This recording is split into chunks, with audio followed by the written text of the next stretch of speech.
दीदी के साथ बदलते भारत की शान।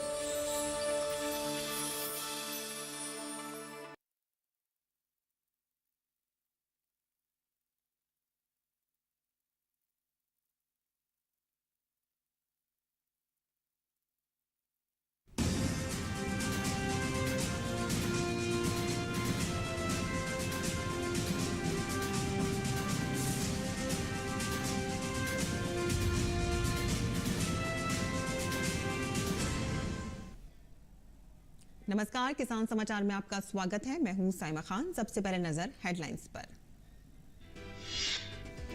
प्रधानमंत्री नरेंद्र मोदी ने तेलंगाना के आदिलाबाद में एक सार्वजनिक कार्यक्रम के दौरान 56,000 करोड़ रुपए से अधिक की बिजली, रेल और सड़क क्षेत्र से जुड़ी कई विकास परियोजनाओं का किया उद्घाटन। शिलान्यास ने कहा कि गरीब से गरीब का विकास, दलित, वंचित, आदिवासियों का विकास है हमारी प्राथमिकता।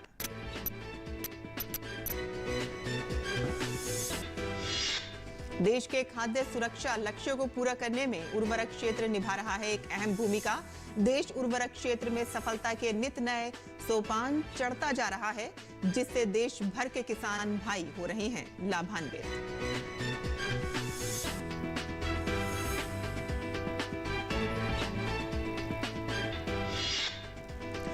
अमेठी जिले में फाइलेरिया के खिलाफ तेज गति से अभियान जारी। प्रशासन के साथ ही स्थानीय लोग भी इस बीमारी को जड़ से उखाड़ फेंकने के लिए दे रहे हैं अपना पूरा सहयोग।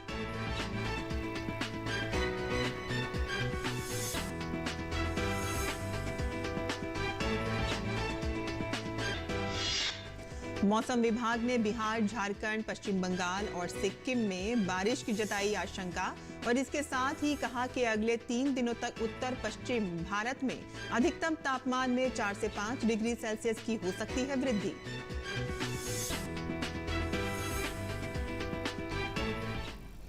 और अब समाचार विस्तार से।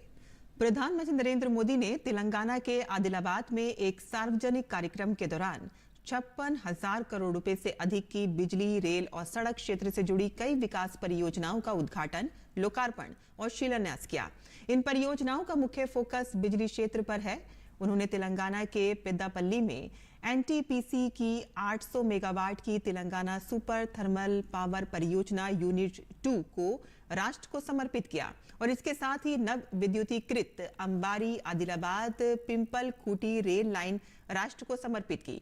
पीएम ने कहा कि पहले के दौर में तेलंगाना जैसे इलाकों की उपेक्षा की जाती थी। उन्होंने कहा कि पिछले 10 वर्षों में केंद्र सरकार ने विकास के लिए, तेलंगाना के विकास के लिए कई गुना राशि खर्च की है। इन 10 वर्षों में देश के काम करने का तरीका कैसे बदला है, आज ये तेलंगाना के लोग भी देख रहे हैं। पहले के दौर में सबसे ज्यादा उपेक्षा का शिकार तेलंगाना जैसे इलाकों को ही इसकी मुसीबतें झेलनी पड़ती थी। लेकिन पिछले 10 वर्षों में हमारी सरकार ने तेलंगाना के विकास के लिए कहीं ज्यादा राशि खर्च की है।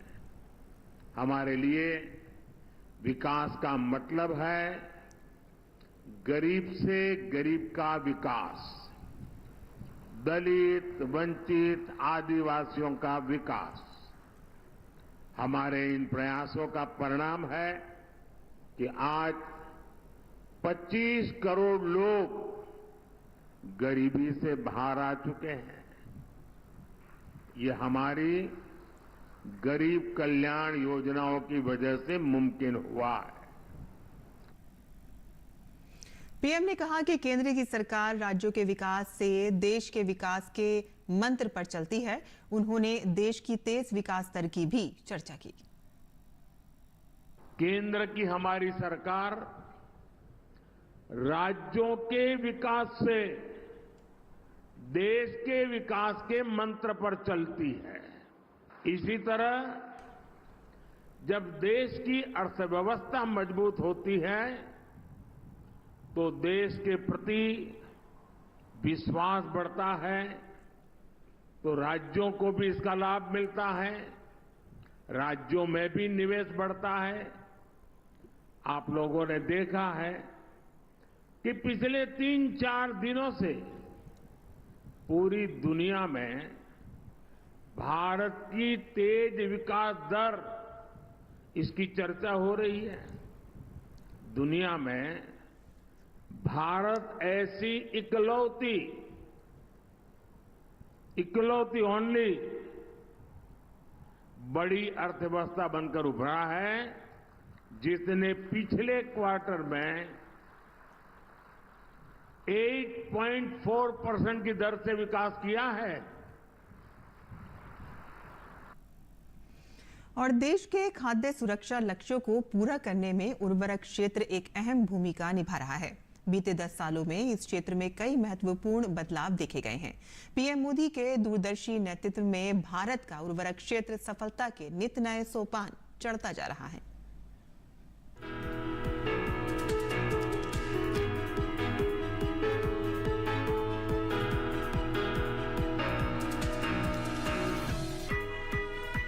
प्रधानमंत्री नरेंद्र मोदी के नेतृत्व में बीते 10 सालों में भारतीय उर्वरक क्षेत्र एक मजबूत शक्ति के तौर पर उभरा है। भारतीय उर्वरक क्षेत्र वैश्विक बाजार को आकार देने में महत्वपूर्ण भूमिका निभा रहा है। खेती किसानी के लिए बहुत ही महत्वपूर्ण यूरिया की ही बात की जाए तो विशेषकर बीते 9 वर्षों में 12.7 लाख मीट्रिक टन क्षमता के 9 यूरिया संयंत्र स्थापित किए गए हैं और जल्द ही भारत के यूरिया के उत्पादन में आत्मनिर्भर बनने की उम्मीद है। भारतीय उर्वरक क्षेत्र ने हमारे 14 करोड़ कृषक परिवारों को समय पर उर्वरक प्रदान करके कृषि संबंधी सेवाएं प्रदान कर और एक मजबूत शक्ति के रूप में उभर कर सहायता प्रदान करने के दोहरे उद्देश्यों को प्राप्त किया है। भारत सरकार ने बीते 2-3 वर्षों के दौरान वैश्विक स्तर पर वस्तुओं की ऊंची कीमतों के प्रभाव को हावी नहीं होने दिया है और स्थिर अधिकतम खुदरा मूल्य पर उर्वरकों की उपलब्धता सुनिश्चित की है। 3 मिलियन टन से अधिक यूरिया क्षमता को पुनर्जीवित किया गया है और अगले कुछ वर्षों में अतिरिक्त क्षमता के चालू होने की उम्मीद है। भारतीय अनुसंधान इकोसिस्टम के माध्यम से नैनो डीएपी और नैनो यूरिया जैसे नैनो उर्वरकों को पेश करने वाला भारत पहला देश है। ये दुनिया में अपनी तरह की अनूठी तकनीक में से एक है और पृथ्वी पर पोषक तत्व अनुप्रयोग प्रथाओं में क्रांतिकारी बदलाव ला सकती है। हाल ही में प्रधानमंत्री नरेंद्र मोदी द्वारा शुरू की गई नमो ड्रोन दीदी योजना ड्रोन छिड़काव सेवाओं को किफायती कीमतों पर किसानों को उपलब्ध कराएगी। केंद्र सरकार ने करीब 2 लाख मॉडल रिटेल आउटलेट स्थापित किए हैं जिन्हें प्रधानमंत्री किसान समृद्धि केंद्र के नाम से जाना जाता है, जो सभी कृषि गतिविधियों के लिए वन स्टॉप शॉप के रूप में काम कर रहे हैं। वर्ष 2018 से 6 यूरिया उत्पादन unit Chambal fertiliser limited, Kota Rajasthan, Matix limited Panagarh Paschim Bangal, Ramagundam Telangana, Gorakhpur Uttar Pradesh, Sindri Jharkhand और बरौनी बिहार की स्थापना और पुनरुद्धार से देश को यूरिया उत्पादन और उपलब्धता के मामले में आत्मनिर्भर बनाने में मदद मिल रही है। 2025-26 तक 195 LMT पारंपरिक यूरिया के बराबर 44 करोड़ बोतलों की उत्पादन क्षमता वाले 8 नैनो यूरिया संयंत्र चालू हो जाएंगे। नैनो उर्वरक पोषक तत्वों को नियंत्रित तरीके से रिलीज करता है, जो कि पोषक तत्वों के उपयोग की दक्षता को बढ़ाता है और किसानों की लागत भी कम आती है। नैनो यूरिया के उपयोग से फसल उपज में वृद्धि हुई है। 2018-19 से 3,725 LMT की कुल बेची गई मात्रा के साथ उर्वरक सब्सिडी के रूप में 8,92,993 करोड़ रुपए का भुगतान किया गया है। भारत के कुल FDI के मामले में रसायन 6ठे स्थान पर है, जो भारत में कुल FDI इक्विटी प्रवाह का लगभग 3% है, जिसमें वित्त वर्ष 2021-22 में सभी क्षेत्रों में सबसे अधिक यानी 91% की वृद्धि दर्ज की गई है। रसायन और पेट्रोकेमिकल विभाग ने आयात पर निर्भरता कम करने, बुनियादी ढांचे को बेहतर बनाने और कारोबारी माहौल में सुधार लाने पर विशेष जोर दिया है। इन तथ्यों से ये स्पष्ट है कि भारत उर्वरक क्षेत्र में भी आत्मनिर्भर बन रहा है और विकसित भारत की दिशा में ये क्षेत्र भी एक अहम भूमिका निभा रहा है।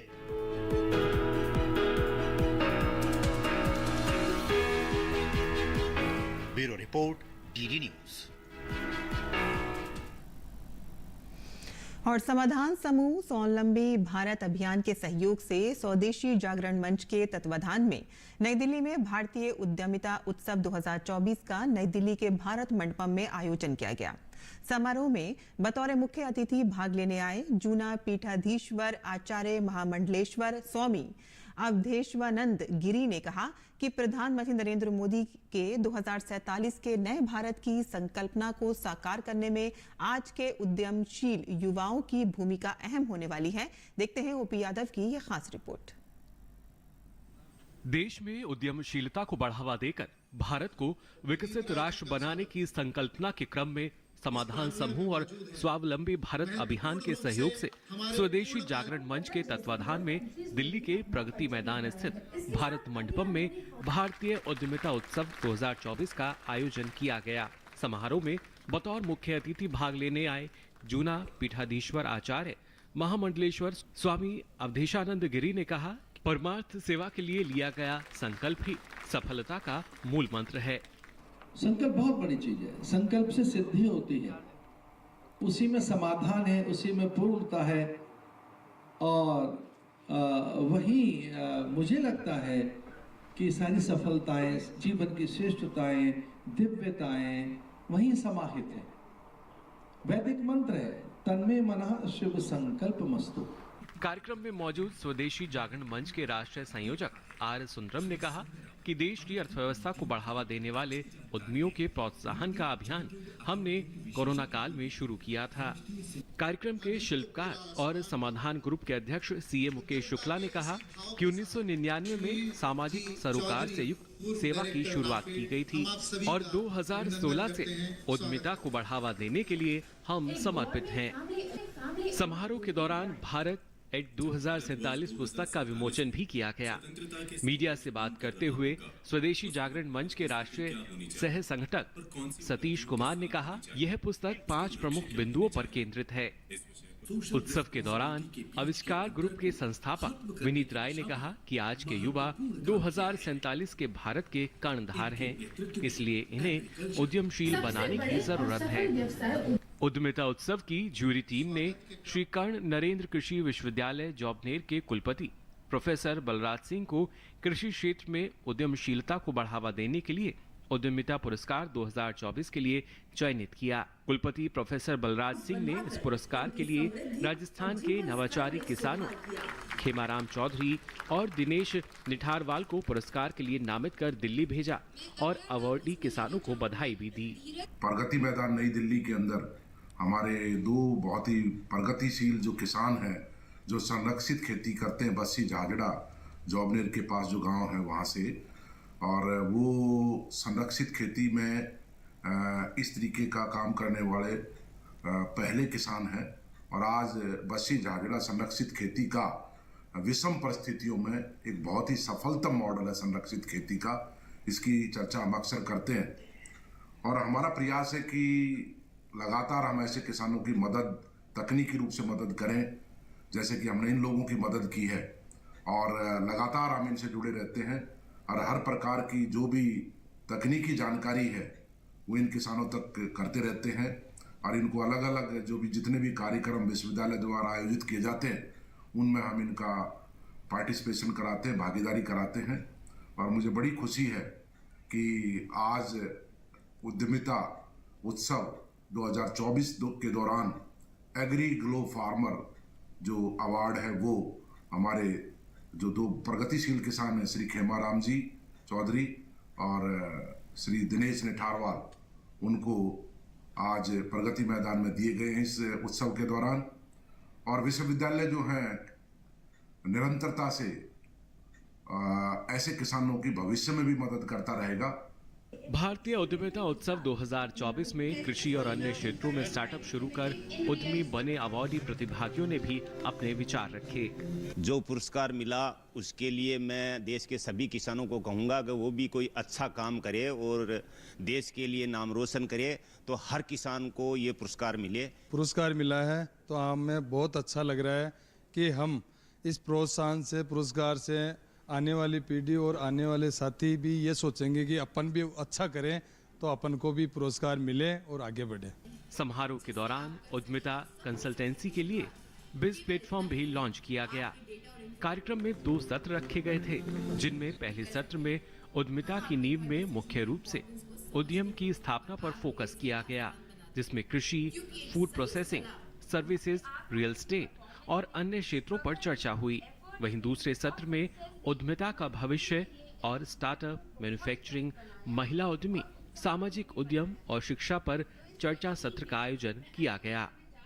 प्रधानमंत्री नरेंद्र मोदी की सार्थक पहल से देश में न केवल कौशल उद्यमिता को बढ़ावा दिया जा रहा है, बल्कि स्टैंड अप और स्टार्टअप इंडिया के जरिए नए नए युवाओं को इस क्षेत्र में आगे आने के लिए अवसर भी प्रदान किए जा रहे हैं। इसी क्रम में राजधानी नई दिल्ली में उद्यमिता उत्सव में न केवल देश भर से आए प्रगतिशील युवाओं को पुरस्कार दिया गया, बल्कि उनके कार्य को प्रोत्साहन देकर अन्य लोगों को भी इस कार्य से जोड़कर राष्ट्र को उद्यमशील बनाने के लिए एक संकल्प लिया गया। मेरे सहयोगी कैमरामैन शारदा प्रसाद के साथ मैं OP Yadav, DD news, Delhi.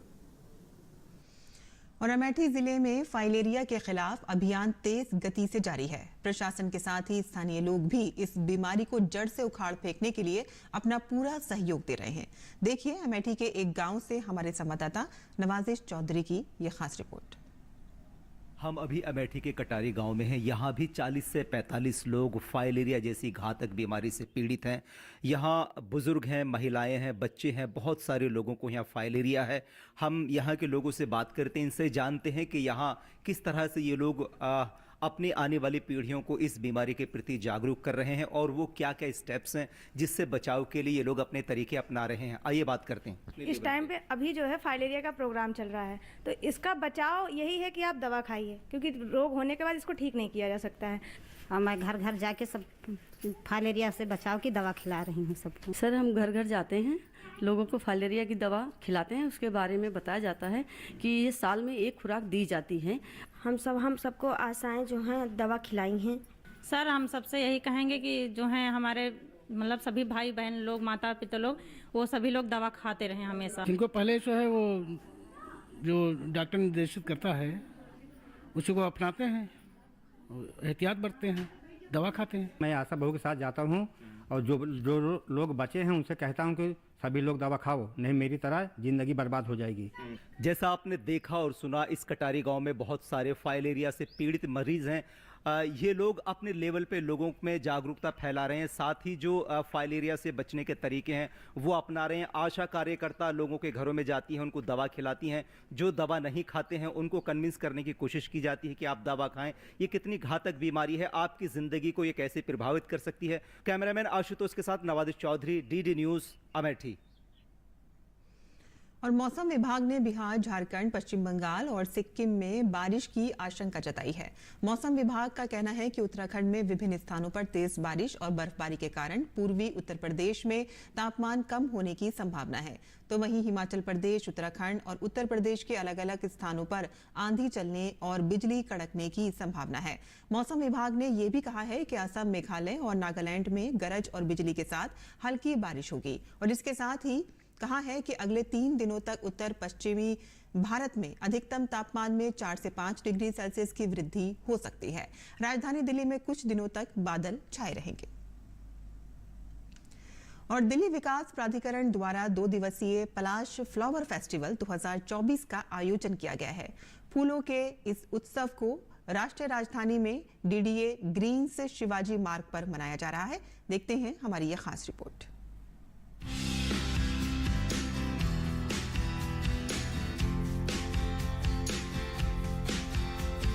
दिखने में बेहद आकर्षक, कोमल, सुगंध से भरपूर और रंग बिरंगे फूल सभी के प्रिय होते हैं।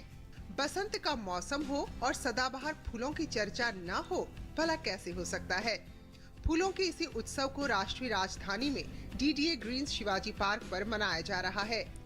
पलाश फ्लावर फेस्टिवल के नाम से आयोजित इस महोत्सव में विभिन्न प्रजातियों के फूलों को प्रदर्शित किया गया है। खास बात यह है कि यहाँ फूलों के अलावा अलग अलग किस्मों के पौधे भी प्रदर्शित किए गए हैं, जिनमें कई विदेशी प्रजातियाँ भी शामिल हैं। इस मौके पर डीडीए के प्रधान आयुक्त ने कहा कि ये आयोजन लोगों को पर्यावरण के संरक्षण के प्रति जागरूक कर रहा है।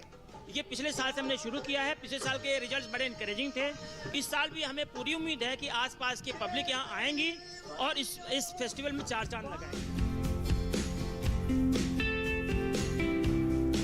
फूलों के इस 2 दिवसीय महोत्सव पलाश फ्लावर फेस्टिवल का उद्देश्य देश की राजधानी दिल्ली में हरियाली और इकोलॉजिकल डेवलपमेंट को बढ़ावा देना है। सैकड़ों की संख्या में लोग यहाँ आ रहे हैं और इस फ्लावर फेस्टिवल का हिस्सा बन रहे हैं। आइए जानते हैं लोगों से उन्हें इस फ्लावर फेस्टिवल में क्या कुछ खास देखने को मिला। यहाँ पे इतने तरह के फूल लगा रखे हैं इन्होंने, बहुत अच्छे फूल हैं जिनसे इन्होंने अलग अलग तरह की डेकोरेशन कर रखी है और मुझे वो देख के बहुत अच्छा लगा और बच्चों को भी। सबको आना चाहिए यहाँ पे, टाइम बहुत अच्छा है, अभी मौसम भी साफ है, तो आई थिंक दिल्ली में ऐसा मौसम और ऐसी हवा बहुत कम मिलती है। पलाश फ्लावर फेस्टिवल में बच्चे भी काफी बड़ी संख्या में हिस्सा ले रहे हैं। इस दौरान बच्चों के लिए पौधे लगाने की प्रतियोगिता का आयोजन किया गया, साथ ही साथ उन्हें फूलों की अलग अलग किस्मों को जानने और पहचानने का मौका भी मिला। फ्लावर कंपटीशन में पार्ट लिया और मैंने पहले मिट्टी डाली, उसके बाद पौधा डाला, फिर मिट्टी को पानी दिया, इसलिए बन गया। और मुझे यहाँ पर फ्लावर फेस्टिवल में बहुत अच्छा लगा। पहले मैंने ये गमला ले लिया, फिर उसके बाद मैंने इसमें नेम स्लिप लगवाई, फिर उसके बाद मैंने इसमें मिट्टी डाल दी नीचे डाल के, फिर उसके बाद मैंने फ्लावर खरीद के फिर इसमें फ्लावर लगा दिए। इधर आके अच्छा लगा, इधर मैंने बहुत सारे फ्लावर्स के नेम्स सीखे और अच्छे अच्छे फ्लावर्स थे। इसके अलावा इस महोत्सव में बच्चों के लिए डीजे प्ले, बैंड प्रस्तुति और सेल्फी पॉइंट जैसे कई आकर्षण के केंद्र रखे गए हैं। आपने देखा कि बसंत के आगमन के साथ ही पलाश फ्लावर फेस्टिवल को लेकर लोगों के बीच उत्साह का माहौल है। लोग यहां आ रहे हैं और डीडीए की इस पहल की सराहना कर रहे हैं।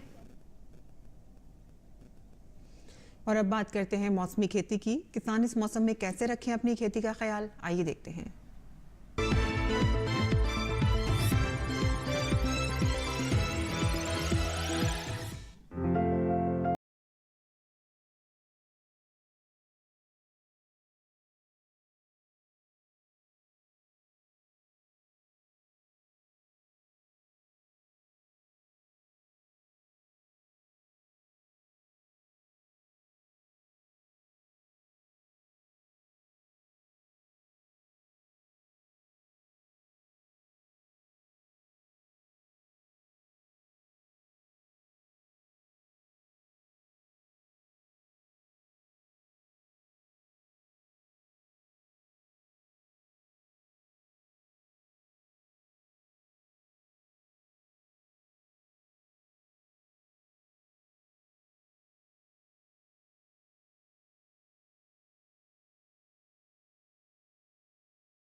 अनावश्यक पौधे निकालकर मध्य की दूरी अधिक कर देनी चाहिए। साथ ही बढ़ी हुई जड़ों में हल्की निराई गुड़ाई करते रहना चाहिए। गाजर की फसल पर मुख्य रूप से छोटे छोटे कीड़े मकोड़ों का प्रकोप होता है। इसकी रोकथाम के लिए नीम का काढ़ा पंप की मदद से 10 से 15 दिन के अंतराल पर छिड़काव करें।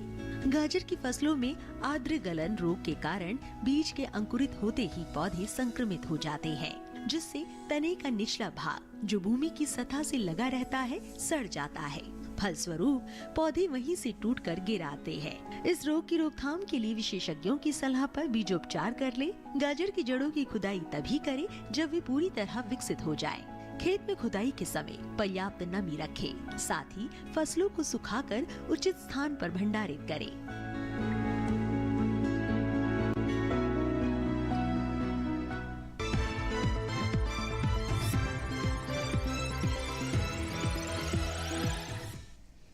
और खेती किसानी से जुड़ी खबरों के बाद आइए अपना नजर डाल लेते हैं कुछ और खबरों पर। खास खबर में दिल्ली में कथित शराब घोटाले की जांच कर रहे प्रवर्तन निदेशालय के समक्ष मुख्यमंत्री अरविंद केजरीवाल आज भी पेश नहीं हुए। प्रवर्तन निदेशालय ने 8वां समन भेजकर अरविंद केजरीवाल को पूछताछ के लिए बुलाया था। भाजपा नेता हरीश खुराना ने केजरीवाल के ईडी के समक्ष आज भी पेश न होने पर निशाना साधा। उन्होंने केजरीवाल के 12 मार्च को वीडियो कॉन्फ्रेंसिंग के जरिए पेश होने की बात पर सवाल उठाए।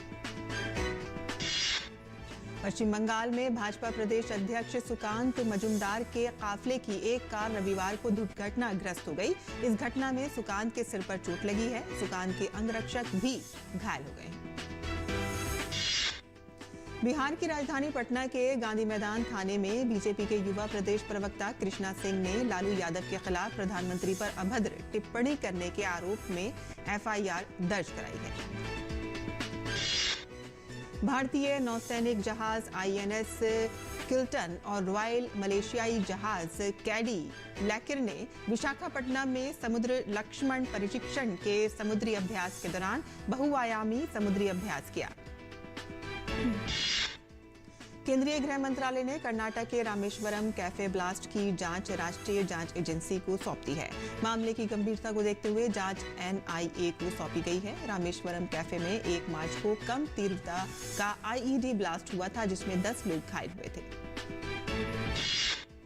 लोकसभा चुनाव से पहले पूर्वी एयर कमांडर और कारगिल युद्ध के एयर मार्शल रह चुके दिलीप पटनायक ने भाजपा का दामन थाम लिया है।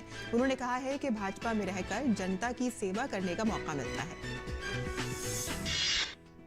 पश्चिम बंगाल सरकार के महिला विरोधी कामों से बारासात की महिलाएं खुश नहीं हैं। उनका कहना है कि महिलाओं के ऊपर अत्याचार सिर्फ संदेश खाली में ही नहीं हो रहे हैं, बल्कि पूरे पश्चिम बंगाल में ऐसे हालात हैं।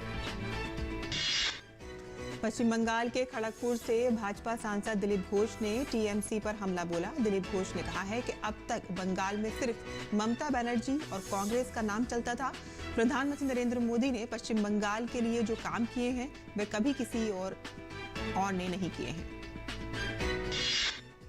हरियाणा आईएनएलडी प्रमुख नफे सिंह राठी हत्याकांड में पुलिस को बड़ी सफलता हाथ लगी है। झज्जर पुलिस ने 2 शूटर्स को गिरफ्तार किया है। शूटर्स की गिरफ्तारी गोवा से हुई है। दिल्ली पुलिस स्पेशल सेल और हरियाणा एसटीएफ के संयुक्त ऑपरेशन से गिरफ्तारियां हुई हैं। और किसान समाचार में आज के लिए बस इतना ही। अनुमति दें। नमस्कार।